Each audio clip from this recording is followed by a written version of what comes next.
बीरबल की 3 मुर्गियों का रहस्य। कौन सी देती है सोने का अंडा? भाग 1। अनसुनी अफवाह और बादशाह का कौतूहल। यह एक ऐसा ही दिन था जब दरबार में एक अजीबोगरीब अफवाह ने दस्तक दी। अफवाह थी कि आगरा से कुछ दूरी पर स्थित एक छोटे से गांव में एक गरीब किसान के पास 3 मुर्गियां हैं और उनमें से कोई एक सोने का अंडा देती है। यह खबर तेजी से फैली और जल्द ही बादशाह अकबर के कानों तक पहुंच गई। बादशाह अकबर, जो हमेशा नए और अनोखे रहस्यों को सुलझाने में गहरी दिलचस्पी रखते थे, इस अफवाह को सुनकर बेहद उत्सुक हुए। उन्होंने तुरंत अपने सबसे भरोसेमंद दरबारी बीरबल को बुलाया। बीरबल, बादशाह ने अपनी भव्य कुर्सी पर बैठे हुए कहा, मैंने एक अजीब और गरीब बात सुनी है। लोग कहते हैं कि पास के एक गांव में एक किसान के पास सोने का अंडा देने वाली मुर्गी है। क्या यह संभव है? बीरबल अपनी चिर परिचित मुस्कान के साथ बोले, जहां अपना, दुनिया में बहुत कुछ ऐसा है जिसे हम असंभव मानते हैं, लेकिन प्रकृति अपने रहस्यों को कभी कभी अनोखे तरीकों से प्रकट करती है। लेकिन सोने का अंडा, यह थोड़ा असामान्य लगता है। असामान्य या नहीं, अकबर ने दृढ़ता से कहा, मैं इसकी सच्चाई जानना चाहता हूं। मैं चाहता हूं कि तुम इस रहस्य का पता लगाओ। उस किसान को और उसकी मुर्गियों को दरबार में ले आओ। हम अपनी आंखों से देखेंगे कि इस बात में कितनी सच्चाई है। बीरबल ने सिर झुकाकर आज्ञा स्वीकार की। वह जानते थे कि बादशाह की जिज्ञासा शांत करना उनका कर्तव्य है, भले ही काम कितना भी अजीब क्यों न हो। अगले ही दिन बीरबल अपने कुछ सैनिकों के साथ उस गांव की ओर निकल पड़े जहां उस किसान के होने की अफवाह थी। गांव छोटा और शांत था, जहां किसान अपनी दिनचर्या में लगे हुए थे। बीरबल ने लोगों से पूछताछ की और जल्द ही उस किसान के घर पहुंच गए जिसका नाम रामू था। रामू एक सीधा सादा और मेहनती किसान था जो अपनी छोटी सी झोपड़ी में अपनी पत्नी और 2 बच्चों के साथ रहता था। उसके पास कुछ खेत थे और कुछ पालतू जानवर, जिनमें 3 मुर्गियां भी शामिल थीं। जब बीरबल और उनके सैनिक रामू के घर पहुंचे तो रामू उन्हें देखकर थोड़ा घबरा गया। उसने कभी नहीं सोचा था कि बादशाह के वजीर उसके दरवाजे पर खड़े होंगे।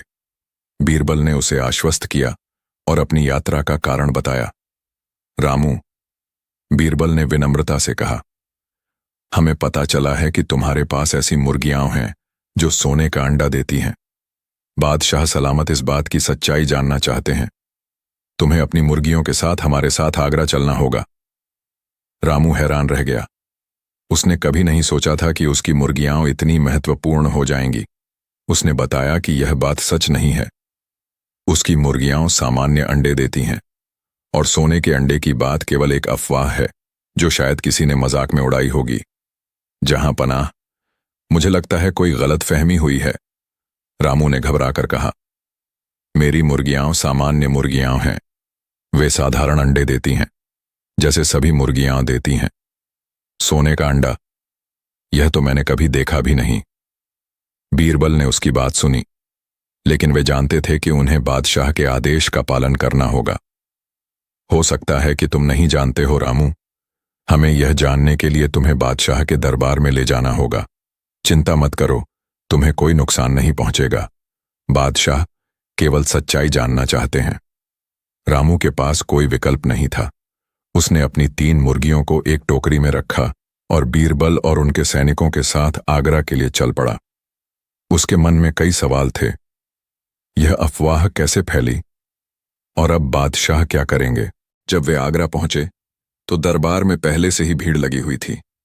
हर कोई इस रहस्यमय मामले को देखने के लिए उत्सुक था। बादशाह अकबर अपने सिंहासन पर बैठे थे। उनके चेहरे पर उत्सुकता स्पष्ट दिख रही थी।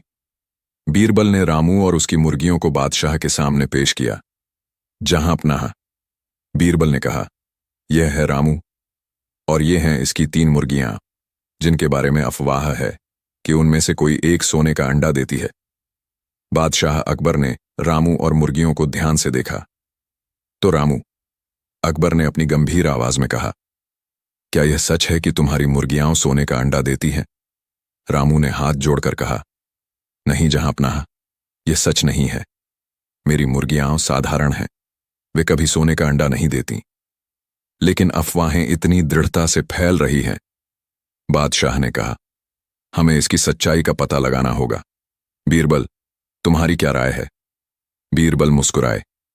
जहां पनाह, अफवाहों का कोई ठिकाना नहीं होता, लेकिन जब बात सोने के अंडे की हो तो उसकी तह तक जाना जरूरी है। हमें मुर्गियों का परीक्षण करना होगा। बादशाह सहमत हुए। ठीक है बीरबल, तुम इन मुर्गियों का परीक्षण करो और पता लगाओ कि क्या इस अफवाह में कोई सच्चाई है। अगर कोई मुर्गी सोने का अंडा देती है तो हम उसे इनाम देंगे, और अगर नहीं तो हमें पता चल जाएगा कि यह सिर्फ एक अफवाह थी। इस तरह सोने के अंडे का रहस्य सुलझाने का जिम्मा बीरबल पर आ पड़ा। दरबार में हर कोई उत्सुक था कि बीरबल इस अजीबोगरीब चुनौती का सामना कैसे करेंगे। क्या रामू की मुर्गियां वास्तव में सोने का अंडा देती थीं, या यह सिर्फ एक चालाक अफवाह थी जिसे बीरबल को बेनकाब करना था? भाग 2, बीरबल की योजना और मुर्गियों का अवलोकन। बीरबल ने रामू को अपनी देखरेख में एक सुरक्षित स्थान पर रखने का आदेश दिया, जहां मुर्गियों को आराम से रखा जा सके। उन्होंने रामू को आश्वस्त किया कि उसे किसी बात की चिंता करने की आवश्यकता नहीं है और बादशाह केवल सच्चाई जानना चाहते हैं। अगले दिन बीरबल ने मुर्गियों का बारीकी से निरीक्षण करना शुरू किया। वे 3 सामान्य मुर्गियां थीं, एक भूरी, एक सफेद और एक काली। बीरबल ने उन्हें किसी भी तरह से असाधारण नहीं पाया। वे सामान्य तरीके से दाना चुगती थीं और पानी पीती थीं। बीरबल ने सोचा कि अगर सचमुच कोई मुर्गी सोने का अंडा देती है तो इसका पता लगाने के लिए उन्हें धैर्य और सावधानी से काम लेना होगा। उन्होंने एक योजना बनाई। सबसे पहले उन्होंने मुर्गियों को अलग अलग बाड़ों में रखने का आदेश दिया। हर मुर्गी के लिए एक अलग बाड़ा, जहां उन्हें पर्याप्त भोजन और पानी मिलता था और जहां उनकी गतिविधियों पर नजर रखी जा सके। हम हर मुर्गी के अंडे देने के समय और उसके अंडे के रंग, आकार और वजन पर ध्यान देंगे, बीरबल ने अपने सहायकों से कहा। हमें यह भी देखना होगा कि वे किस तरह का व्यवहार करती हैं। उनके सहायकों ने वैसा ही किया। भूरी मुर्गी को एक बाड़े में रखा गया, सफेद को दूसरे में और काली को तीसरे में। हर बाड़े के पास एक सेवक को निगरानी के लिए नियुक्त किया गया था, जिसका काम हर मुर्गी के अंडे देने पर उसे तुरंत बीरबल को सूचित करना था। दिन बीतने लगे। भूरी मुर्गी ने एक सामान्य भूरा अंडा दिया, सफेद मुर्गी ने एक सफेद अंडा दिया और काली मुर्गी ने भी एक सामान्य अंडा दिया। सभी अंडे सामान्य थे और उनमें से कोई भी सोने का नहीं था। यह क्रम कई दिनों तक चला। हर सुबह सेवक बीरबल को सूचित करते थे कि मुर्गियों ने सामान्य अंडे दिए हैं। दरबार में भी यह खबर फैलने लगी कि अफवाह शायद गलत थी। बादशाह अकबर भी अधीर होने लगे थे। बीरबल, एक दिन अकबर ने कहा, क्या तुम्हें लगता है कि यह सब सिर्फ एक धोखा था? मुर्गियां तो सामान्य अंडे दे रही हैं। बीरबल ने मुस्कुराते हुए कहा, जहां पनाह, हमें धैर्य रखना होगा। अगर सोने का अंडा सचमुच अस्तित्व में है तो उसे प्रकट होने में समय लग सकता है, या हो सकता है कि मुर्गियों को ऐसी जगह की आवश्यकता हो जहां वे सहज महसूस करें। बीरबल ने अपनी योजना में थोड़ा बदलाव करने का फैसला किया। उन्होंने मुर्गियों को एक बड़े खुले बाड़े में एक साथ रखने का आदेश दिया, जहां वे एक दूसरे के साथ घूम सकें। उन्होंने सोचा कि शायद मुर्गियां अकेलेपन में सहज महसूस नहीं कर रही थीं, लेकिन फिर भी परिणाम वही रहे। मुर्गियों ने सामान्य अंडे दिए। बीरबल को लगने लगा था कि रामू सच कह रहा था और यह सिर्फ एक अफवाह थी, लेकिन वह हार मानने वालों में से नहीं थे। उन्हें कुछ और सोचना होगा। बीरबल ने रामू से अकेले में बात करने का फैसला किया। उन्होंने रामू को अपने कक्ष में बुलाया। रामू, बीरबल ने उससे पूछा, क्या तुम्हें सचमुच इस बात की कोई जानकारी नहीं है कि ऐसी अफवाह कैसे फैली? रामू ने हाथ जोड़कर कहा, जहां पनाह, मुझे सच में नहीं पता। मैंने कभी किसी को यह कहते नहीं सुना कि मेरी मुर्गियां सोने का अंडा देती हैं। मैं तो खुद हैरान हूं कि यह बात दरबार तक कैसे पहुंची। बीरबल ने उसकी आंखों में देखा। रामू सीधा सादा दिख रहा था और ऐसा नहीं लग रहा था कि वह झूठ बोल रहा है। बीरबल ने कुछ देर सोचा। रामू, क्या तुम्हारी मुर्गियों के अंडे कभी कहीं बेचे गए हैं? या क्या तुम्हारे गांव में कोई ऐसा व्यक्ति है जो तुम्हें पसंद नहीं करता? रामू ने सोचा, मेरे अंडे तो मैं खुद खा लेता हूं या कभी कभी पड़ोसियों को दे देता हूं। बेचने की नौबत नहीं आई, और गांव में ऐसा कोई नहीं है जिससे मेरी दुश्मनी हो। सब मुझसे प्रेम करते हैं। बीरबल के दिमाग में एक और विचार आया। उन्होंने रामू से पूछा, तुम्हारी मुर्गियां कब से तुम्हारे पास हैं? जहां पनाह, ये तीनों मुर्गियां मेरे पास पिछले 6 महीने से हैं, रामू ने जवाब दिया। मैंने इन्हें एक पड़ोसी से खरीदा था। बीरबल ने रामू को धन्यवाद दिया और उसे वापस भेज दिया। उन्हें अभी भी कोई ठोस सुराग नहीं मिला था, लेकिन बीरबल जानते थे कि हर रहस्य के पीछे एक सच्चाई होती है, और उन्हें उस सच्चाई तक पहुंचने के लिए एक अलग दृष्टिकोण अपनाना होगा। उन्होंने अपनी रणनीति बदलने का फैसला किया।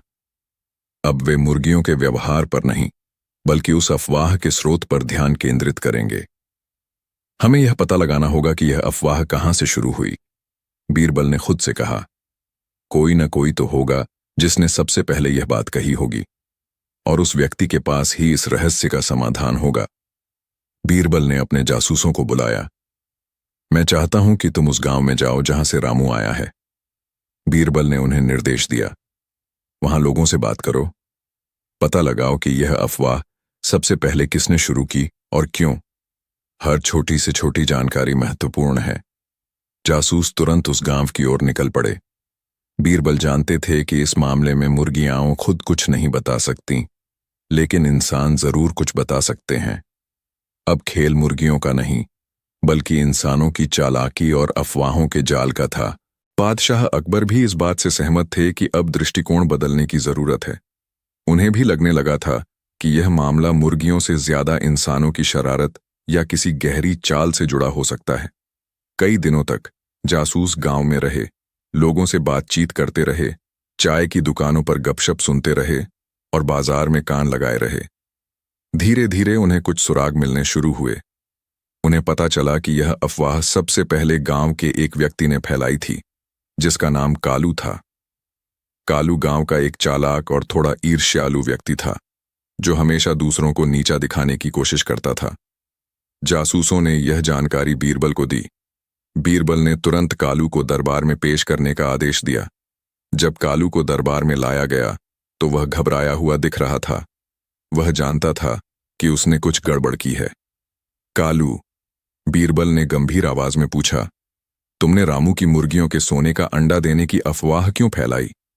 कालू पहले तो इनकार करता रहा, लेकिन जब बीरबल ने उसे कड़े शब्दों में चेतावनी दी तो उसने सच उगलना शुरू किया। जहां पनाह, कालू ने कांपते हुए कहा, मैं रामू से ईर्ष्या करता था।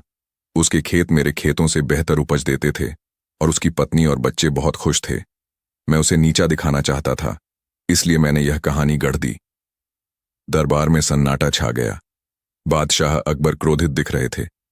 तो यह सब झूठ था? एक गरीब किसान को बदनाम करने के लिए तुमने यह अफवाह फैलाई? कालू ने सिर झुका लिया। हां जहां पनाह, यह सब मेरा किया धरा है। बीरबल ने कालू की तरफ देखा। लेकिन तुमने यह अफवाह कैसे फैलाई, और तुमने ऐसा क्या किया कि लोगों ने इस पर विश्वास कर लिया? कालू ने बताया कि उसने एक दिन रामू के घर के पास से गुजरते हुए एक सोने का सिक्का जमीन में दबा दिया था। फिर उसने कुछ लोगों से कहा कि उसने रामू की एक मुर्गी को कुछ अजीब खाते हुए देखा है। कुछ दिन बाद उसने खुद ही उस सिक्के को सोने का अंडा बताकर निकाला और यह कहकर अफवाह फैलाई कि रामू की मुर्गियों में से एक सोने का अंडा देती है।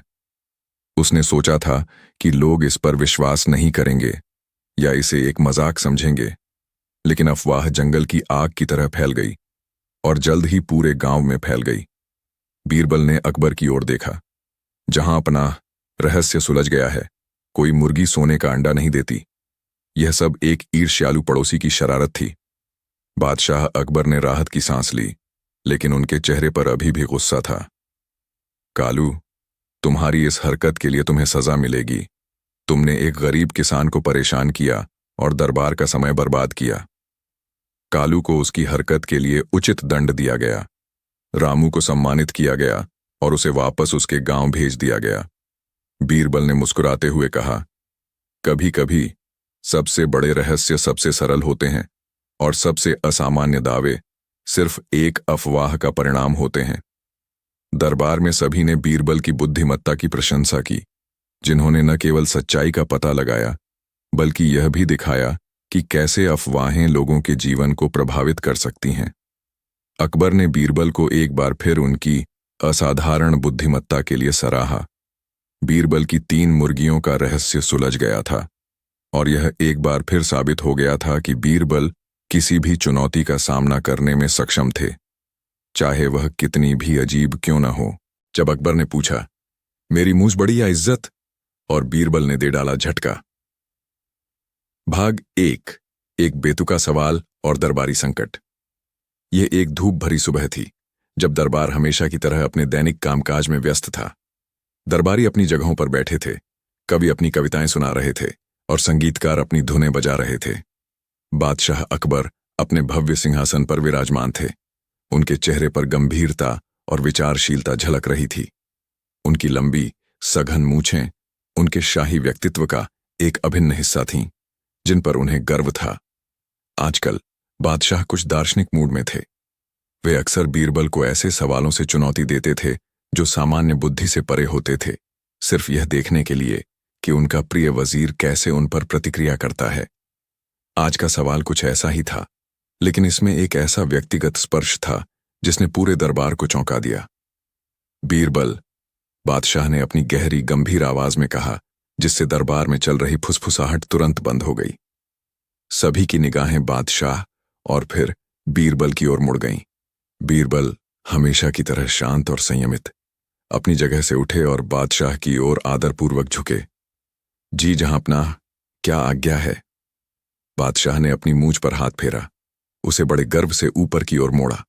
फिर उन्होंने एक पल के लिए अपनी आंखों को बंद किया, जैसे किसी गहरे विचार में डूबे हों। जब उन्होंने आंखें खोलीं, तो उनकी निगाहें सीधे बीरबल पर थीं और उनके चेहरे पर एक हल्की सी मुस्कान थी, जो उनके अंदर चल रही शरारत का संकेत दे रही थी। बीरबल, बादशाह ने पूछा। उनकी आवाज में एक अजीब सी चुनौती थी। तुम्हारी नजर में क्या बड़ी है, मेरी यह शानदार मूंछ, उन्होंने अपनी मुंह की ओर इशारा किया, या मेरी इज्जत? पूरा दरबार सन्न रह गया। हवा में एक असहज शांति छा गई। ये कैसा सवाल था? बादशाह की मूंछ की तुलना उनकी इज्जत से, एक बेतुका, लगभग अपमानजनक सवाल। दरबारी एक दूसरे को देखने लगे। उनके चेहरों पर असमंजस और चिंता के भाव थे। वे जानते थे कि बादशाह के ऐसे सवालों का गलत जवाब देना भारी पड़ सकता है। यह एक जाल था। अगर बीरबल कहते कि मूंछ बड़ी है, तो यह बादशाह की इज्जत का अपमान होगा। अगर वे कहते कि इज्जत बड़ी है, तो यह बादशाह की मूंछ का अपमान होगा, जिस पर उन्हें बहुत गर्व था। और बादशाह की मूंछ का अपमान करना भी उनकी इज्जत का ही अपमान था। यह एक ऐसी पहेली थी जिसमें दोनों रास्ते खाई की ओर जाते थे। दूसरे दरबारी, विशेष रूप से वे जो बीरबल से ईर्ष्या करते थे, मन ही मन खुश थे। उन्हें लगा कि इस बार बीरबल फंस गए हैं। इस सवाल का कोई संतोषजनक जवाब नहीं हो सकता था। उनका मानना था कि इस बार बीरबल को बादशाह के क्रोध का सामना करना पड़ेगा। बीरबल, हालांकि, हमेशा की तरह शांत रहे। उन्होंने एक पल के लिए सोचा। उनकी आंखों में एक हल्की सी चमक आई, जो उनके दिमाग में चल रही तीव्र विचार प्रक्रिया का संकेत थी। उन्होंने बादशाह की मुंह को देखा, फिर उनके चेहरे पर, और फिर उनके आंखों में। उन्होंने जानते थे कि बादशाह केवल उनकी बुद्धि की परीक्षा ले रहे थे, लेकिन यह परीक्षा पहले से कहीं अधिक कठिन थी। कुछ देर की चुप्पी के बाद, जो दरबारियों को सदियों जितनी लंबी लगी, बीरबल ने अपना सिर उठाया। उनके चेहरे पर एक हल्की सी, आत्मविश्वास भरी मुस्कान थी। उन्होंने धीरे से कहा, जहां पनाह, इस सवाल का जवाब देने से पहले क्या मुझे कुछ मिनटों का समय मिलेगा? मुझे कुछ सोचने की आवश्यकता है। बादशाह अकबर ने मुस्कुराते हुए सिर हिलाया। जरूर बीरबल, मैं जानता था कि यह इतना आसान सवाल नहीं होगा। तुम्हें पूरा समय दिया जाएगा, लेकिन याद रहे, जवाब ऐसा होना चाहिए जो मेरे दिल को छू जाए और मेरे सवाल का उचित उत्तर दे। बीरबल ने फिर से बादशाह को नमन किया और अपनी जगह पर वापस आ गए। दरबार में फुसफुसाहट फिर से शुरू हो गई। अब क्या करेंगे बीरबल? क्या वह सच में इसका जवाब दे पाएंगे? मुझे लगता है इस बार बीरबल हार मान लेंगे। बीरबल ने उन फुसफुसाहटों पर ध्यान नहीं दिया। उनके दिमाग में कई विचार चल रहे थे। उन्हें एक ऐसा जवाब खोजना था जो न केवल बादशाह को संतुष्ट करे, बल्कि उनकी मूंछ और उनकी इज्जत दोनों को एक साथ सम्मान दे। यह केवल शब्दों का खेल नहीं था, बल्कि मनोविज्ञान और गहरे सम्मान का खेल था। उन्होंने सोचा कि बादशाह अपनी मूंछ को अपनी मर्दानगी, अपनी शक्ति और अपनी पहचान का प्रतीक मानते थे, और उनकी इज्जत उनके शासन, उनके न्याय और उनके पूरे साम्राज्य का आधार थी। दोनों ही चीजें उनके लिए अमूल्य थीं। बीरबल ने फैसला किया कि उन्हें इस सवाल को एक अलग नजरिए से देखना होगा। उन्हें शाब्दिक अर्थ से हटकर कुछ ऐसा सोचना होगा जो बादशाह के भावनात्मक पक्ष को छू सके। अगले कुछ दिनों तक बीरबल ने इस सवाल पर गहराई से विचार किया। उन्होंने विभिन्न लोगों से बात की, उनकी राय जानी, लेकिन किसी के पास भी ऐसा जवाब नहीं था जो उन्हें संतोषजनक लगे। वे जानते थे कि उन्हें अपने अद्वितीय दृष्टिकोण का उपयोग करना होगा। इधर दरबार में और आगरा शहर में यह सवाल चर्चा का विषय बन गया था। हर कोई जानना चाहता था कि बीरबल इसका क्या जवाब देंगे। बादशाह भी उत्सुक थे। वे हर दिन बीरबल से पूछते थे, बीरबल, क्या तुमने मेरे सवाल का जवाब ढूंढ लिया है? और हर बार बीरबल केवल मुस्कुरा देते थे और कहते थे, जहां पनाह, अभी भी विचार कर रहा हूं। एक शाम जब बीरबल अपने घर पर अकेले बैठे थे, उनके दिमाग में एक विचार कौंधा। यह एक ऐसा विचार था जो उनके पूरे दृष्टिकोण को बदल सकता था। उन्होंने तुरंत अपनी योजना बनाना शुरू कर दिया। यह एक ऐसी योजना थी जो न केवल बादशाह को संतुष्ट करेगी, बल्कि पूरे दरबार को एक सबक भी सिखाएगी। बीरबल जानते थे कि उन्हें एक झटका देना होगा, एक ऐसा झटका जो बादशाह को सोचने पर मजबूर कर दे और उन्हें यह महसूस कराए कि उनकी मूंछ और इज्जत दोनों ही कितनी महत्वपूर्ण हैं, लेकिन एक दूसरे से किस प्रकार भिन्न हैं। कुछ दिनों बाद बीरबल ने बादशाह से कहा, जहां पनाह, मुझे आपके सवाल का जवाब मिल गया है, लेकिन मैं इसे दरबार में सभी के सामने देना चाहता हूं। बादशाह अकबर उत्सुक हुए। बहुत खूब बीरबल, तो कल दरबार में इस रहस्य का उद्घाटन होगा। अगले दिन दरबार में अभूतपूर्व भीड़ थी। हर कोई बीरबल के जवाब का इंतजार कर रहा था। दरबारी, व्यापारी, आम नागरिक सभी उत्सुकता से इंतजार कर रहे थे कि बीरबल इस मुश्किल सवाल का जवाब कैसे देंगे। बादशाह अकबर भी अपने सिंहासन पर बैठे थे। उनके चेहरे पर प्रत्याशा और उत्सुकता स्पष्ट थी। बीरबल हमेशा की तरह शांत और आत्मविश्वास से भरे हुए अपनी जगह से उठे और बादशाह की ओर आदरपूर्वक झुके। उन्होंने दरबार में बैठे सभी लोगों पर एक नजर डाली। उनके चेहरे पर एक हल्की सी मुस्कान थी। जहां पनाह, बीरबल ने अपनी शांत और स्पष्ट आवाज में कहा, आपने पूछा था कि आपकी मूंछ बड़ी है या आपकी इज्जत? पूरा दरबार सन्नाटे में डूब गया। सबकी सांसें थमी हुई थीं। भाग 2, बीरबल का जवाब, एक अनूठा प्रदर्शन। बीरबल ने एक पल के लिए रुककर दरबार में बैठे सभी लोगों पर नजर डाली। उन्होंने महसूस किया कि सभी की निगाहें उन पर टिकी हैं। हर कोई उनके अगले शब्द का इंतजार कर रहा है। बादशाह अकबर भी अपनी भौहें चढ़ाकर उत्सुकता से देख रहे थे। जहां पनाह, बीरबल ने अपनी बात जारी रखी, आपके इस गहरे सवाल का जवाब देने के लिए मुझे आपके सामने एक छोटा सा प्रदर्शन करना होगा। बादशाह अकबर ने सिर हिलाया। जो तुम्हें उचित लगे बीरबल, मैं तुम्हारे जवाब का बेसब्री से इंतजार कर रहा हूं। बीरबल ने अपने एक सेवक को इशारा किया। सेवक तुरंत एक चांदी की थाली लेकर आया, जिस पर 2 चीजें रखी थीं, एक छोटा सा रेशमी रूमाल और एक छोटा चमचमाता दर्पण। बीरबल ने थाली को अपने हाथ में लिया और बादशाह के करीब आ गए। उन्होंने पहले रूमाल उठाया। जहां पनाह, बीरबल ने कहा, यह एक साधारण रेशमी रूमाल है। यह छोटा है, नरम है और इसे आसानी से मोड़ा जा सकता है। उन्होंने रूमाल को मोड़कर अपनी मुट्ठी में बंद कर लिया। क्या आप इसे बड़ा मानते हैं? बादशाह ने थोड़ा असमंजस में कहा, नहीं बीरबल, यह तो बहुत छोटा है। ठीक है जहां पनाह, बीरबल ने मुस्कुराते हुए कहा। फिर उन्होंने थाली से दर्पण उठाया। यह एक छोटा, हाथ में पकड़ने योग्य दर्पण था, जिसकी पिछली सतह पर सुंदर नक्काशी थी। बीरबल ने दर्पण को बादशाह की ओर घुमाया, जिससे उसमें बादशाह का प्रतिबिंब दिखाई दिया। और यह दर्पण, जहां पनाह, यह भी छोटा है, लेकिन इसमें आप अपना पूरा चेहरा देख सकते हैं, अपनी पूरी मुंह देख सकते हैं। बादशाह ने दर्पण में अपनी मुंह देखी और उनके चेहरे पर एक हल्की सी मुस्कान आई। अब जहां पनाह, बीरबल ने अपनी आवाज में एक नया दृढ़ संकल्प लाते हुए कहा, क्या आप मुझे अनुमति देंगे कि मैं अपनी बात को एक अलग तरीके से स्पष्ट करूं? बादशाह ने उत्सुकता से सिर हिलाया। जरूर बीरबल, आगे बढ़ो। बीरबल ने दर्पण को अपने हाथ में पकड़े रखा। जहां पना, आपकी मूंछ, जिसकी शान पर आपको इतना गर्व है, वह इतनी बड़ी है कि उसे आप अपने चेहरे पर धारण करते हैं। वह आपके व्यक्तित्व का एक महत्वपूर्ण हिस्सा है, आपकी मर्दानगी और आपके शाही रुतबे का प्रतीक है। लेकिन उसकी एक सीमा है, वह केवल आपके चेहरे तक ही सीमित है। दरबार में चुप्पी छाई हुई थी। दरबारी बीरबल की बातों को ध्यान से सुन रहे थे। उन्हें समझ नहीं आ रहा था कि बीरबल किस दिशा में जा रहे हैं। और अब बात आती है आपकी इज्जत की, जहां पनाह, बीरबल ने कहा। उनकी आवाज में अब और अधिक गंभीरता थी। उन्होंने दर्पण को थोड़ा ऊपर उठाया, जिससे उसमें पूरा दरबार दिखाई दिया, फिर महल की ऊंची छतें, और फिर जैसे कि वे अनंत आकाश की ओर इशारा कर रहे हों। जहां अपना, आपकी इज्जत, वह इस छोटे से दर्पण में दिखाई नहीं देती। वह आपकी मूंछ की तरह सीमित नहीं है। आपकी इज्जत इतनी विशाल है कि वह इस पूरे दरबार में समाई हुई है। वह आपके साम्राज्य के हर कोने में फैली हुई है। वह आपके हर उस सिपाही के दिल में है जो आपकी रक्षा करता है, हर उस किसान की दुआओं में है जो आपके शासन में शांति से रहता है, और हर उस दरबारी की वफादारी में है जो आपकी सेवा करता है। बीरबल ने एक पल के लिए अपनी बात रोकी, फिर उन्होंने अपनी आंखों को सीधे बादशाह की आंखों में डाला।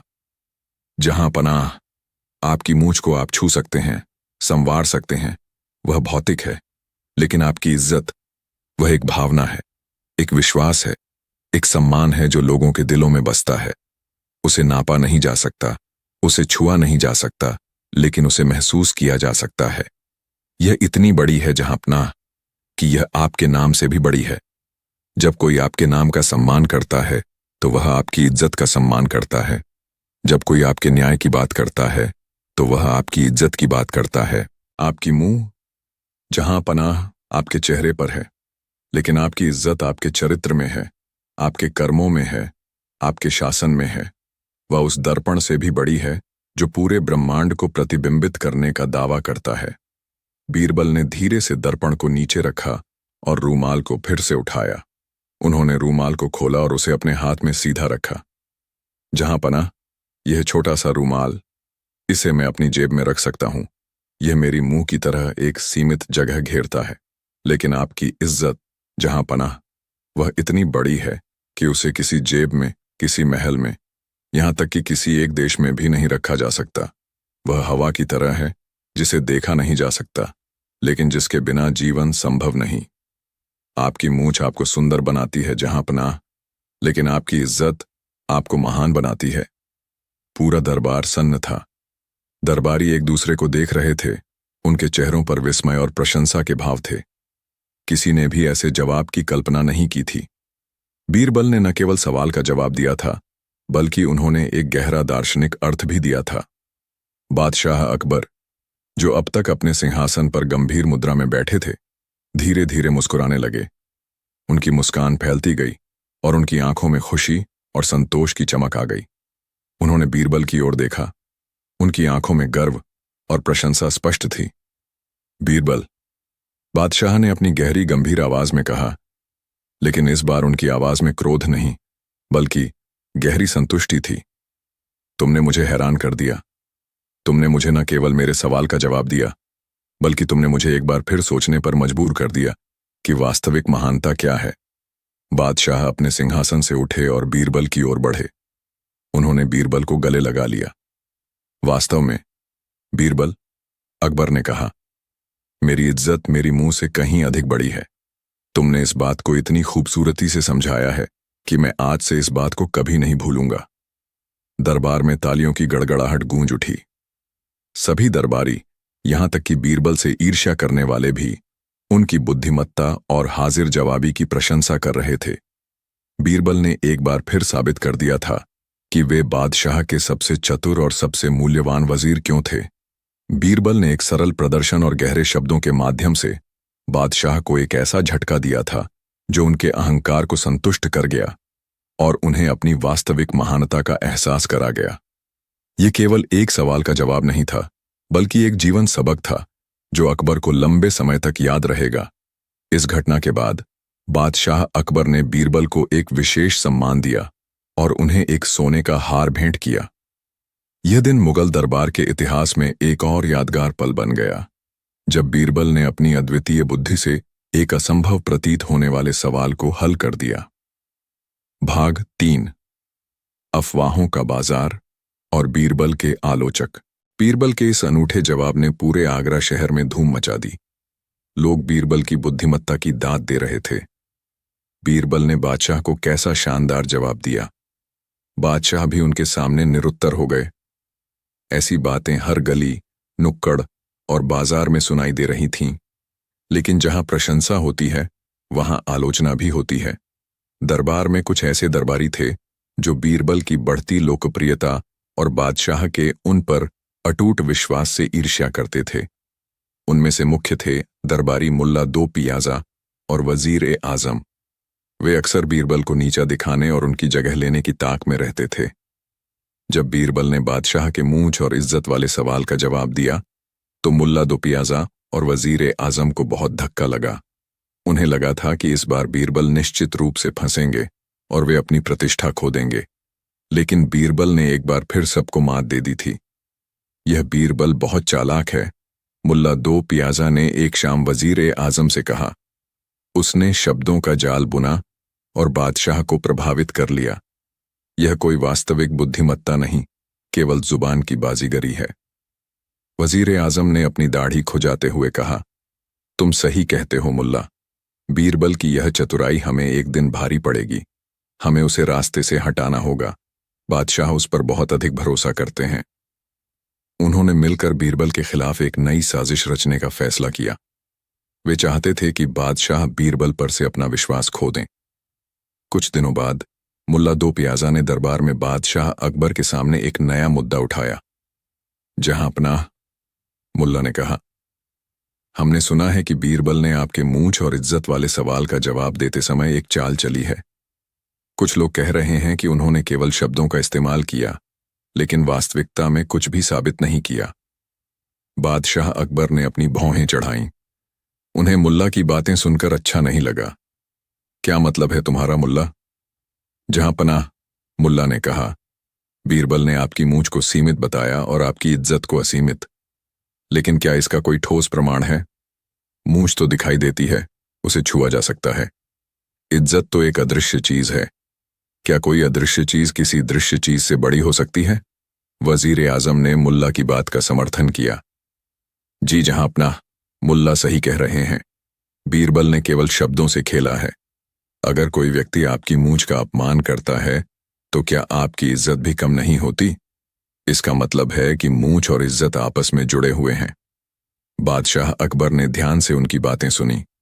उन्हें लगा कि इन बातों में कुछ सच्चाई हो सकती है। हालांकि उन्हें बीरबल के जवाब से संतुष्टि मिली थी, लेकिन अब उनके मन में फिर से संदेह के बीज बोए जा रहे थे। बादशाह ने बीरबल की ओर देखा। बीरबल, तुम्हारे विरोधी तुम्हारे जवाब पर सवाल उठा रहे हैं।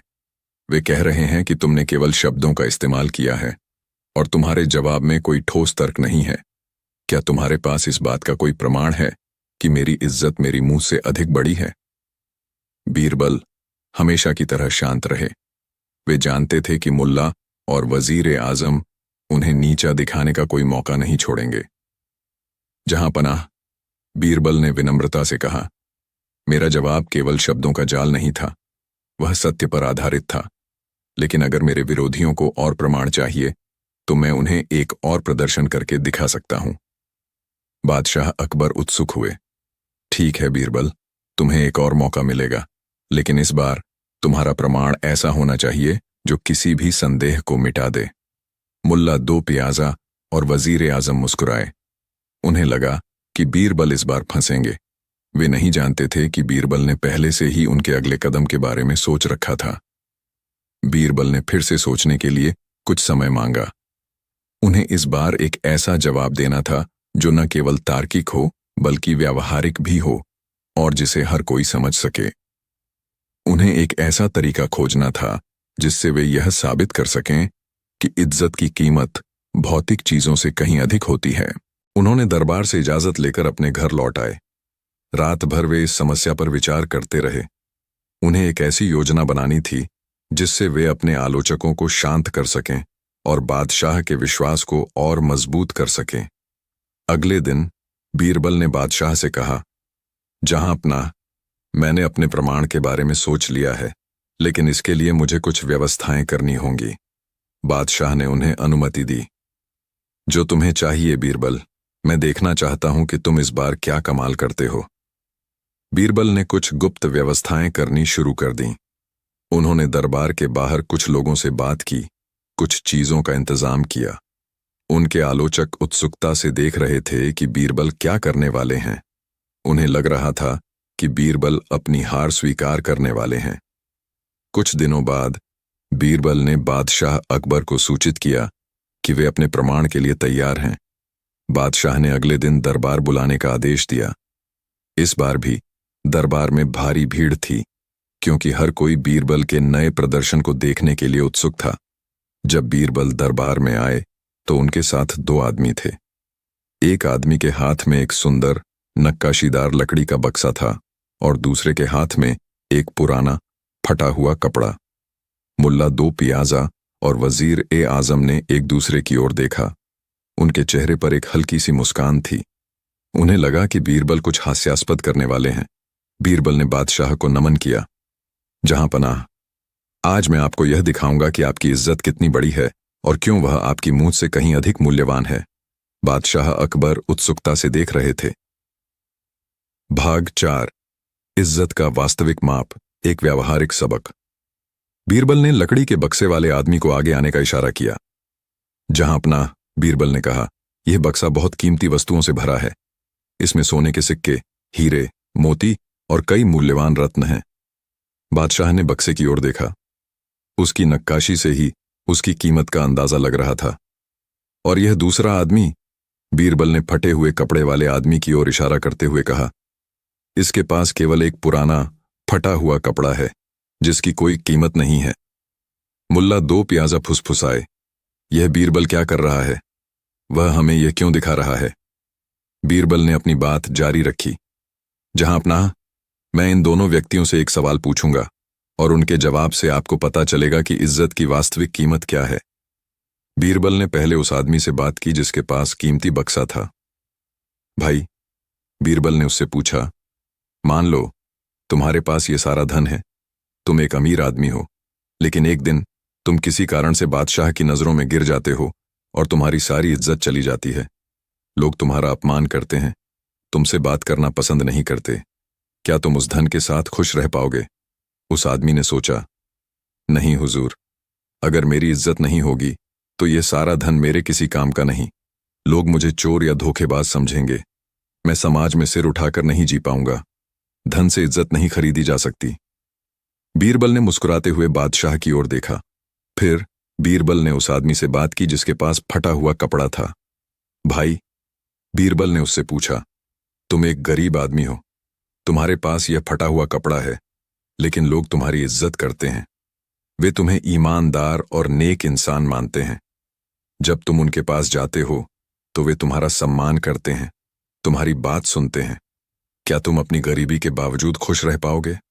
उस आदमी ने बिना झिझक के कहा, हाँ हुजूर, अगर मेरी इज्जत है तो गरीबी मुझे इतनी नहीं सताएगी। मैं मेहनत करके कमा सकता हूं और लोग मेरी मदद करेंगे क्योंकि वे मुझ पर भरोसा करते हैं। इज्जत ही सबसे बड़ी दौलत है। दरबार में एक बार फिर चुप्पी छा गई। दरबारी इन दोनों जवाबों से प्रभावित थे। एक बार की बात है, अकबर को अपने गुप्तचरों से एक खबर मिली। खबर यह थी कि उनके साम्राज्य के एक दूरदराज के गांव, जिसका नाम शांतिपुर था, में एक पंडित लोगों को ठग रहा था। यह पंडित, जिसका नाम धूर्तानंद था, अपनी चमत्कारी शक्तियों का दावा करता था और गांव वालों को अपने जाल में फंसाकर उनसे पैसे ऐंठता था। शांतिपुर नाम सुनकर अकबर को कुछ अजीब लगा, क्योंकि गुप्तचरों की रिपोर्ट के अनुसार गांव में किसी भी तरह की शांति नहीं थी। लोग धूर्तानंद के डर और उसके बनाए अंधविश्वासों के बोझ तले दबे हुए थे। अकबर ने तुरंत बीरबल को बुलाया। बीरबल, उन्होंने कहा, मैंने सुना है कि शांतिपुर नाम के एक गांव में एक पंडित लोगों को ठग रहा है। उसके अंधविश्वासों और चालबाजियों से गांव वाले बहुत परेशान हैं। मैं चाहता हूं कि तुम और मैं भेष बदलकर उस गांव जाएं और इस मामले की तह तक पहुंचें। बीरबल ने सिर हिलाया। जो हुक्म महाराज। धोखेबाजों की पोल खोलना मेरा कर्तव्य है। अगले ही दिन अकबर और बीरबल ने साधारण वेश धारण किया। अकबर ने एक साधारण व्यापारी का रूप लिया और बीरबल ने एक साधु का। उन्होंने अपनी यात्रा शुरू की। रास्ते में उन्हें कई ऐसे यात्री मिले जिन्होंने शांतिपुर और धूर्तानंद पंडित के बारे में अजीबोगरीब बातें बताईं। एक बूढ़ा आदमी जो शांतिपुर से आ रहा था, उसने अकबर और बीरबल से कहा, बाबूजी, आप शांतिपुर मत जाइए। वहां एक पंडित है, धूर्तानंद, जिसने पूरे गांव को अपने वश में कर रखा है। वह कहता है कि वह देवी देवताओं से सीधा बात करता है। जो उसकी बात नहीं मानता, उसे शाप मिल जाता है। अकबर ने पूछा, लेकिन यह सब कैसे शुरू हुआ? बूढ़े आदमी ने बताया, कई साल पहले हमारे गांव में सूखा पड़ा था। फसलें बर्बाद हो रही थीं और लोग भूख से मर रहे थे। तभी धूर्तानंद आया। उसने दावा किया कि वह अपने मंत्रों से बारिश करवा सकता है। गांव वाले हताश थे, इसलिए उन्होंने उसकी बात मान ली। कुछ दिनों बाद संयोग से बारिश हो गई। बस तब से उसने गांव वालों को अपने वश में कर लिया। बीरबल ने मुस्कुराते हुए कहा, संयोग को चमत्कार बताना ही तो ऐसे लोगों का सबसे बड़ा हथियार होता है। जब वे शांतिपुर पहुंचे तो उन्हें गांव का माहौल काफी उदास और डरा हुआ लगा। लोग एक दूसरे से बात करने से भी डरते थे। गांव के बीचों बीच एक विशाल बरगद का पेड़ था और उसी के नीचे धूर्तानंद पंडित का आश्रम था। आश्रम क्या था? एक छोटी सी कुटिया थी जिसके बाहर हमेशा लोगों की भीड़ लगी रहती थी। धूर्तानंद पंडित एक लंबा गोरा व्यक्ति था जिसकी आंखों में एक अजीब सी चमक थी। वह हमेशा रेशमी वस्त्र पहनता था और उसके माथे पर चंदन का लेप लगा होता था। वह जोर जोर से मंत्रों का उच्चारण करता था और लोगों को डराकर उनसे दक्षिणा ऐंठता था। अकबर और बीरबल साधु और व्यापारी के भेष में भीड़ में शामिल हो गए। उन्होंने देखा कि धूर्तानंद पंडित एक बीमार बच्चे की मां से कह रहा था, तुम्हारे बच्चे पर बुरी आत्मा का साया है। तुम्हें तुरंत अदृश्य देवी को प्रसन्न करना होगा। इसके लिए तुम्हें अपनी सारी जमा पूंजी दान करनी होगी और एक विशेष अनुष्ठान करना होगा। गरीब मां रोने लगी। उसके पास मुश्किल से 2-4 सिक्के थे, लेकिन वह अपने बच्चे की जान बचाने के लिए कुछ भी करने को तैयार थी। उसने अपनी सारी जमा पूंजी पंडित के चरणों में रख दी। बीरबल ने यह सब देखा और उनके मन में एक योजना बनने लगी। उन्हें समझ आ गया था कि धूर्तानंद केवल अंधविश्वास का सहारा नहीं ले रहा था, बल्कि वह गांव वालों की कमजोरी का फायदा उठा रहा था। अगले दिन अकबर और बीरबल गांव में घूमने लगे। अकबर ने व्यापारी के रूप में लोगों से बात की और उनकी समस्याओं को समझने की कोशिश की। बीरबल ने साधु के रूप में पंडित के कुछ अनुयायियों से संपर्क साधा। बीरबल ने एक बूढ़ी औरत से पूछा, माता, क्या यह पंडित सचमुच इतना शक्तिशाली है?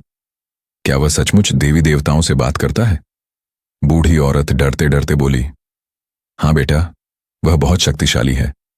एक बार मेरे पड़ोसी ने उसकी बात नहीं मानी थी तो उसके घर में आग लग गई थी। वह कहता है कि जो उसकी पूजा नहीं करता उसे अदृश्य देवी का कोप सहना पड़ता है। बीरबल ने पूछा, अदृश्य देवी कौन है? औरत ने कहा, किसी ने उन्हें देखा नहीं है, लेकिन पंडित जी कहते हैं कि वह रात में आती हैं और जो पंडित जी की बात नहीं मानता उसे नुकसान पहुंचाती हैं। बीरबल को यह सब सुनकर हंसी आ रही थी, लेकिन उन्होंने अपने चेहरे पर गंभीरता बनाए रखी। उन्हें समझ आ गया था कि यह अदृश्य देवी धूर्तानंद की ही एक चाल थी। रात में बीरबल ने अकबर से अपनी योजना साझा की। महाराज, उन्होंने कहा, यह पंडित अपनी अदृश्य देवी के नाम पर लोगों को डराता है। हमें इसी अदृश्य देवी का भेद खोलना होगा। अकबर ने पूछा, तुम क्या करने वाले हो बीरबल? बीरबल ने अपनी योजना बताई। उन्होंने कहा कि उन्हें पंडित की गतिविधियों पर बारीकी से नजर रखनी होगी, खासकर रात में। अगली रात जब पूरा गांव सो रहा था, बीरबल चुपके से धूर्तानंद के आश्रम के पास गए। उन्होंने देखा कि पंडित कुटिया से बाहर निकला और अंधेरे में किसी से बात कर रहा था। बीरबल पेड़ों के पीछे छिप गए और ध्यान से देखने लगे। उन्होंने देखा कि पंडित एक आदमी को कुछ पैसे दे रहा था और उसे कुछ निर्देश दे रहा था। वह आदमी गांव का ही एक मजदूर था जो दिखने में कमजोर और गरीब लगता था। पंडित ने उससे कहा, याद रखना, आज रात उस रामू के घर पर कुछ ऐसा करना जिससे उसे लगे कि अदृश्य देवी उस पर क्रोधित है और कोई तुम्हें देख ना पाए। बीरबल ने चुपचाप सारी बातें सुनी। उन्हें समझ आ गया कि यह अदृश्य देवी कोई और नहीं बल्कि धूर्तानंद द्वारा नियुक्त किए गए गुंडे थे जो रात में गांव वालों को नुकसान पहुंचाते थे और फिर उसे अदृश्य देवी का कोप बताकर लोगों को डराते थे। अगले दिन सुबह पूरे गांव में खबर फैल गई कि रामू के घर में रात में कुछ अजीबोगरीब घटना हुई है। उसके अनाज के ढेर में आग लग गई थी और उसकी गाय बीमार पड़ गई थी। रामू दौड़कर पंडित के पास गया और माफी मांगने लगा। पंडित जी, मैंने गलती की, मैंने आपकी बात नहीं मानी थी। अब अदृश्य देवी मुझ पर क्रोधित हैं। धूर्तानंद ने अपना पाखंडी चेहरा बनाया और कहा, मैंने तुम्हें पहले ही चेतावनी दी थी। अब तुम्हें अदृश्य देवी को प्रसन्न करने के लिए एक बड़ा अनुष्ठान करना होगा और इसके लिए तुम्हें अपनी बची हुई जमीन बेचनी होगी। रामू रोने लगा। उसके पास जमीन बेचने के अलावा कोई चारा नहीं था। यह सब देखकर अकबर बहुत क्रोधित हुए। उन्होंने बीरबल से कहा, इस पंडित की धोखेबाजी बहुत बढ़ गई है, हमें तुरंत कुछ करना होगा। बीरबल मुस्कुराए, महाराज, अब समय आ गया है अदृश्य देवी का पर्दाफाश करने का। बीरबल ने पूरे गांव में यह अफवाह फैला दी कि वह एक बहुत बड़े योगी हैं और वह अदृश्य देवी से सीधा संवाद स्थापित कर सकते हैं। उन्होंने घोषणा की कि वह आज रात अदृश्य देवी को गांव वालों के सामने प्रकट करेंगे। गांव वाले पहले तो डर गए, लेकिन कुछ लोग उत्सुक भी हुए। उन्होंने बीरबल की बातों पर विश्वास करना शुरू कर दिया क्योंकि बीरबल एक ज्ञानी साधु की तरह लग रहे थे। यह खबर जल्द ही धूर्तानंद पंडित तक भी पहुंच गई। धूर्तानंद पहले तो चिंतित हुआ, लेकिन फिर उसने सोचा कि यह बीरबल की चाल है और वह उसे आसानी से हरा देगा। रात हुई। गांव के बीचों बीच जहां बरगद का पेड़ था वहां भारी भीड़ जमा हो गई। धूर्तानंद पंडित भी अपने कुछ चापलूसों के साथ मौजूद था। अकबर व्यापारी के भेष में भीड़ में खड़े थे। बीरबल बरगद के पेड़ के नीचे खड़े हुए और उन्होंने जोर से कहा, आज रात मैं अदृश्य देवी को तुम सबके सामने प्रकट करूंगा, लेकिन इससे पहले मैं धूर्तानंद पंडित से कुछ प्रश्न पूछना चाहता हूं। धूर्तानंद पंडित थोड़ा घबराया, लेकिन उसने अपनी हिम्मत बटोरी। पूछो साधु, मैं किसी से नहीं डरता। बीरबल ने पूछा, पंडित जी, आप कहते हैं कि आप अदृश्य देवी से बात करते हैं, तो क्या आप मुझे बता सकते हैं कि अदृश्य देवी को कौन सी चीज सबसे ज्यादा पसंद है और कौन सी चीज से उन्हें सबसे ज्यादा नफरत है? धूर्तानंद ने सोचा कि यह एक आसान प्रश्न है। उसने तुरंत कहा, अदृश्य देवी को धन और भक्ति सबसे ज्यादा पसंद है और उन्हें झूठ और पाखंड से नफरत है। बीरबल मुस्कुराए, बहुत अच्छी बात है पंडित जी। अब एक और प्रश्न, अदृश्य देवी कब प्रकट होती हैं? क्या उनकी कोई विशेष शर्त है? धूर्तानंद ने कहा, वह रात में प्रकट होती है जब पूरा गांव सो रहा होता है और वह केवल उन लोगों को दर्शन देती है जो सच्चे भक्त होते हैं। बीरबल ने कहा, ठीक है, अब मैं अदृश्य देवी को यहां बुलाता हूं। बीरबल ने अपनी आंखें बंद कीं और कुछ मंत्रों का उच्चारण करने लगे। गांव वाले सांसें थामे हुए देख रहे थे। धूर्तानंद पंडित के चेहरे पर आत्मविश्वास झलक रहा था, क्योंकि उसे पता था कि कोई देवी नहीं आने वाली। कुछ देर बाद बीरबल ने अपनी आंखें खोलीं और कहा, अदृश्य देवी ने मुझसे कहा है कि वह आज रात यहां प्रकट नहीं हो सकती, क्योंकि यहां बहुत अधिक झूठ और पाखंड है। धूर्तानंद ने तुरंत चिल्लाया, देखा, मैं कहता था कि यह साधु झूठा है, कोई देवी नहीं आएगी। बीरबल ने उसकी बात को अनसुना कर दिया और कहा, लेकिन अदृश्य देवी ने मुझसे यह भी कहा है कि वह एक ऐसे व्यक्ति को भेजेंगी जो अदृश्य देवी का संदेशवाहक है और वह धूर्तानंद पंडित के सभी रहस्यों को उजागर करेगा।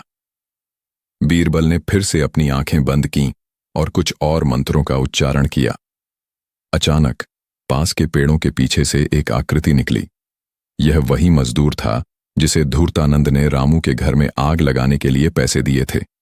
मजदूर जिसे बीरबल ने पहले ही मना लिया था और उसे सच्चाई बताने के लिए प्रेरित किया था, भीड़ के सामने आया वह डर रहा था, लेकिन बीरबल ने उसे साहस दिया था। बीरबल ने मजदूर से कहा, बताओ, तुम कौन हो और तुम यहां क्यों आए हो? मजदूर ने कांपते हुए कहा, मैं अदृश्य देवी का संदेशवाहक नहीं हूं। मैं वही हूं जिसे पंडित धूर्तानंद पैसे देता था, ताकि मैं रात में गांव वालों को नुकसान पहुंचा सकूं। मैंने ही रामू के घर में आग लगाई थी और मैंने ही उसकी गाय को बीमार किया था। पंडित जी ने मुझसे कहा था कि अगर मैं ऐसा नहीं करूंगा तो वह मेरे परिवार को नुकसान पहुंचाएगा। पूरे गांव में सन्नाटा छा गया। लोग एक दूसरे की ओर देखने लगे। धूर्तानंद पंडित का चेहरा पीला पड़ गया। वह अपनी जगह पर जड़वत खड़ा रह गया। बीरबल ने धूर्तानंद की ओर इशारा किया और कहा, पंडित जी, आपने अभी अभी कहा था कि अदृश्य देवी को झूठ और पाखंड से नफरत है और आप स्वयं झूठ और पाखंड का सहारा लेकर गांव वालों को ठग रहे थे। क्या यह आपकी अदृश्य देवी का अपमान नहीं है? धूर्तानंद के पास कोई जवाब नहीं था। गांव वाले अब गुस्से में आ चुके थे। उन्होंने पंडित को घेर लिया। वे समझ गए थे कि वे कितने सालों से एक धोखेबाज के जाल में फंसे हुए थे। बीरबल ने भीड़ को शांत किया और कहा, गांव वालों, क्रोधित मत होइए। क्रोध से कोई समाधान नहीं निकलेगा। हमें न्याय करना होगा। अकबर, जो व्यापारी के भेष में थे, आगे आए और उन्होंने अपनी असली पहचान उजागर की। मैं बादशाह अकबर हूं, उन्होंने कहा, और मैंने यह सब अपनी आंखों से देखा है। धूर्तानंद पंडित ने अपने स्वार्थ के लिए गांव वालों को ठगा और उन्हें डराया। यह एक अक्षम्य अपराध है। गांव वाले बादशाह को देखकर हैरान रह गए। उन्हें विश्वास नहीं हो रहा था कि स्वयं बादशाह उनकी मदद करने आए हैं। अकबर ने आदेश दिया कि धूर्तानंद पंडित को तुरंत गिरफ्तार कर लिया जाए और उसे कड़ी सजा दी जाए। उन्होंने यह भी आदेश दिया कि धूर्तानंद ने जिन लोगों से पैसे ऐंठे थे, उन्हें उनका पैसा वापस किया जाए और जिन लोगों का नुकसान हुआ था, उन्हें मुआवजा दिया जाए। धूर्तानंद पंडित को गिरफ्तार कर लिया गया और उसे उसके अपराधों के लिए दंडित किया गया। गांव वालों ने राहत की सांस ली। उन पर से डर और अंधविश्वास का बोझ उतर गया था। उन्होंने अकबर और बीरबल को धन्यवाद दिया। बीरबल ने गांव वालों से कहा, गांव वालों, हमेशा याद रखना कि ज्ञान ही सच्ची शक्ति है। अंधविश्वास और अज्ञानता से दूर रहो। किसी पर भी आंख बंद करके भरोसा मत करो। अपने विवेक का उपयोग करो और सत्य को पहचानो। गांव में अब सच्ची शांति लौट आई थी। धूर्तानंद पंडित की पोल खुलने के बाद लोगों ने एक दूसरे से खुलकर बात करना शुरू कर दिया। उन्होंने अपने डर को पीछे छोड़ दिया और एक साथ मिलकर अपने गांव को बेहतर बनाने का काम करने लगे। अकबर और बीरबल की यात्रा सफल रही थी। उन्होंने न केवल एक धोखेबाज को बेनकाब किया, बल्कि एक पूरे गांव को अंधविश्वास और डर से मुक्ति दिलाई। यह कहानी हमें सिखाती है कि धोखेबाज लोग हमेशा दूसरों की अज्ञानता और डर का फायदा उठाते हैं, लेकिन सत्य और विवेक की शक्ति हमेशा उन्हें बेनकाब कर देती है। और बीरबल जैसे बुद्धिमान लोग ही समाज को ऐसे धोखेबाजों से बचा सकते हैं। एक बार की बात है, एक धनी व्यापारी जिसका नाम सेठ दामोदर दास था, के घर से एक बहुमूल्य हार चोरी हो गया। यह हार हीरे, पन्ने और मोतियों से जड़ा हुआ था, जिसकी कीमत उस समय के लाखों रुपयों में थी। सेठ दामोदर दास अपने शहर के सबसे सम्मानित व्यक्तियों में से एक थे और यह चोरी पूरे नगर में चर्चा का विषय बन गई।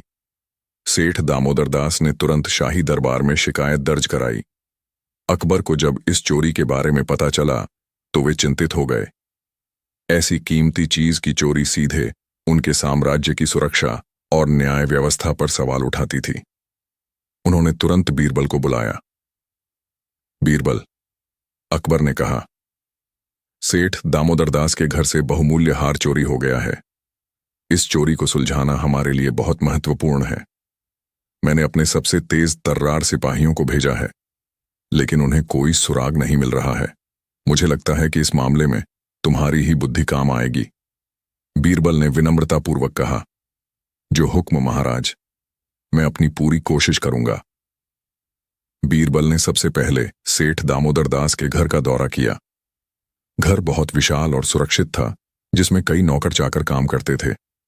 हार तिजोरी में बंद था और तिजोरी का ताला टूटा हुआ था। चोरों ने बड़ी चालाकी से काम किया था। बीरबल ने सेठ दामोदर दास से पूछा, सेठ जी, आपको किसी पर संदेह है? सेठ दामोदर दास ने कहा। नहीं, बीरबल जी, मेरे घर में काम करने वाले सभी लोग पुराने और वफादार हैं। लेकिन हाँ, पिछले कुछ दिनों से मेरे घर में 3 नए नौकर आए थे। उनमें से एक था रामू, जो बागवानी का काम देखता था। दूसरा था कालू, जो घोड़ों की देखभाल करता था। और तीसरा था हीरालाल, जो रसोई में मदद करता था। वे तीनों पिछले 1 हफ्ते में ही आए थे और चोरी के बाद से वे तीनों गायब हैं। बीरबल ने सोचा कि यही तीनों चोर हो सकते हैं। लेकिन असली चोर कौन था? या वे तीनों एक साथ थे? बीरबल ने सिपाहियों को उन तीनों को ढूंढने का आदेश दिया। कुछ दिनों की कड़ी मशक्कत के बाद सिपाही उन तीनों को ढूंढ निकालने में सफल रहे। वे तीनों शहर से बाहर एक छोटे से गांव में छिपे हुए थे।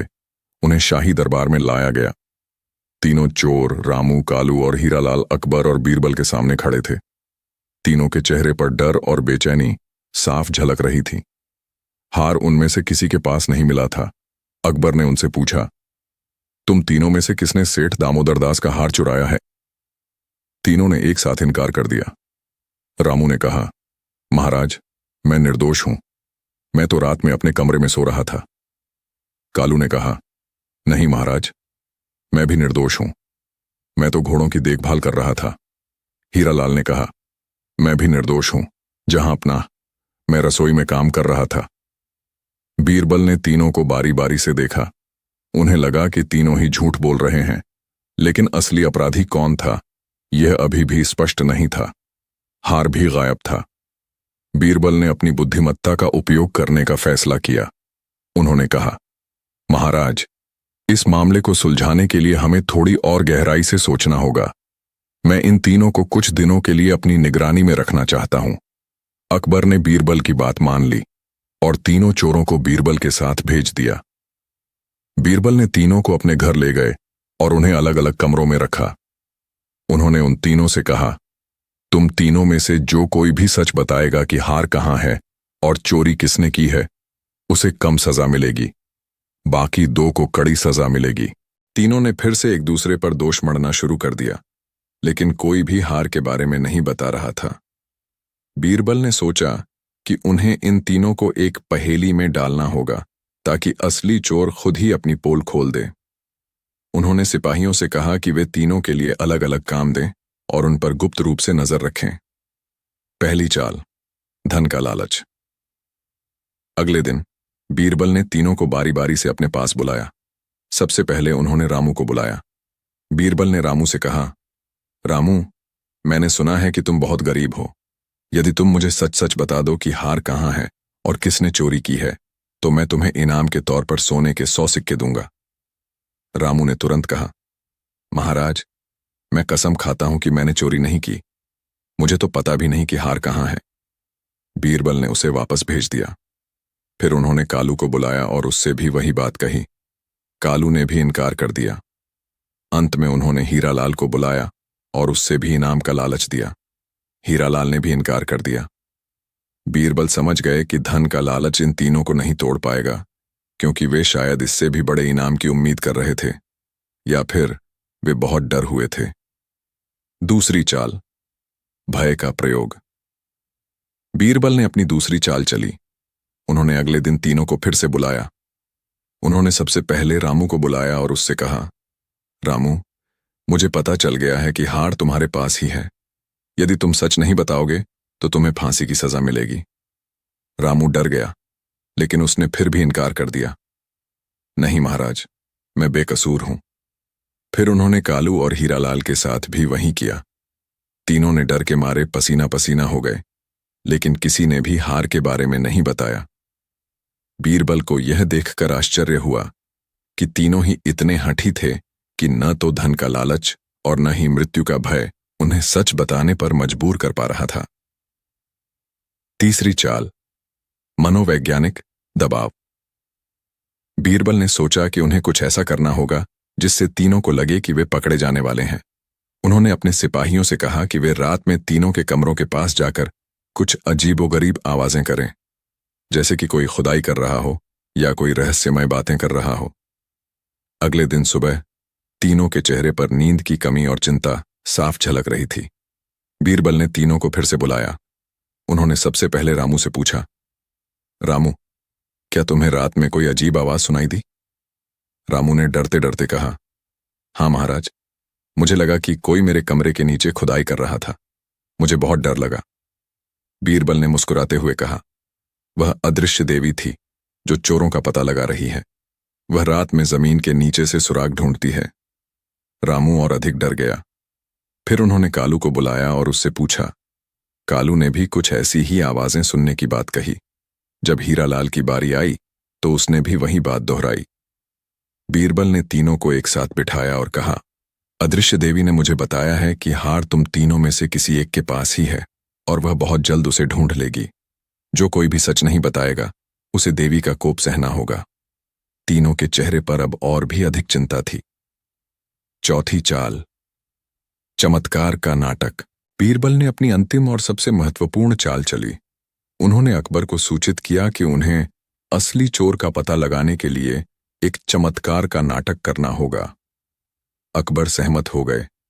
बीरबल ने तीनों को दरबार में बुलाया। अकबर भी दरबार में मौजूद थे। बीरबल ने कहा, महाराज, अदृश्य देवी ने मुझे बताया है कि हार को ढूंढने के लिए हमें एक विशेष अनुष्ठान करना होगा। बीरबल ने एक बड़ा खाली कमरा दिखाया। उन्होंने उस कमरे के बीचों बीच एक बड़ा कलश रखवाया और उसके ऊपर एक कपड़ा ढक दिया।